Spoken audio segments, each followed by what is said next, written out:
subscribe ya, dan juga share ya, sama komen. See you.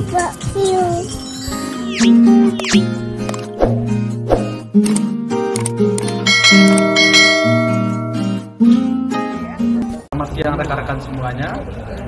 Kami Erwin Atosmal, saya dan sebelah saya Ibu Siti Aminah.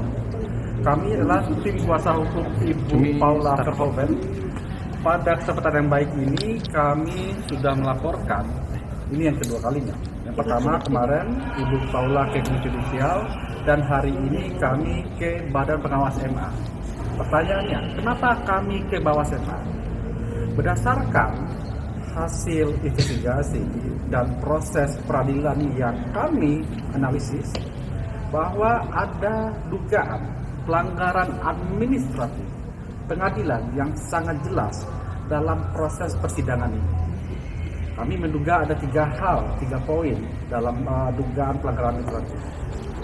Yang pertama, jadi sebenarnya teman-teman pada sidang bacaan putusan kami kuasa hukum Paula dan kuasa hukum Imong dan majelis hakim menyepakati sidang pembacaan putusan itu dilakukan secara e-court.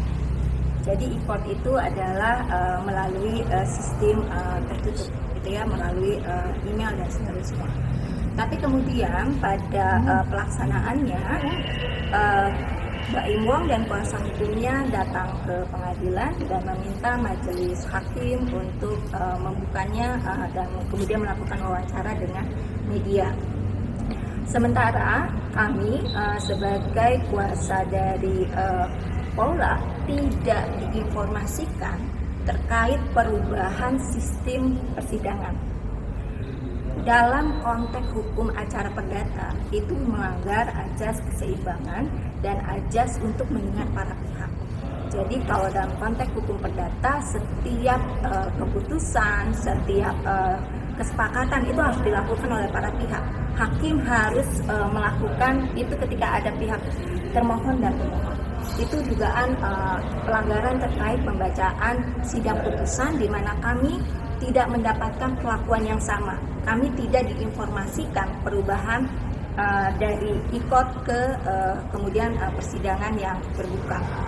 Itu yang kami mintakan agar Bawas memeriksa pelanggaran administrasi peradilan ini agar juga tidak terulang dan menghormati setiap hak dari pemohon dan termohon. Kemudian isu yang kedua yang kami mintakan adalah terkait tersebarnya cuplikan atau putusan yang diklaim sebagai putusan perceraian Paula dan Mbak I. Dalam catatan kami, putusan itu masih dalam tahap minutasi. Minutasi itu adalah tahapan pemberkasan yang nanti akan disampaikan ke sistem pengarsipan dan kemudian baru diunggah di website putusan.go.id. Putusan untuk publik hanya bisa diakses melalui putusan.go.id dan itu melalui proses panduan sesuai SK Mahkamah Agung nomor 144. Namun kemudian ini tersebar sedemikian rupa dan kami menemukan ini dikonstruksikan untuk hal-hal dengan etikat yang tidak baik.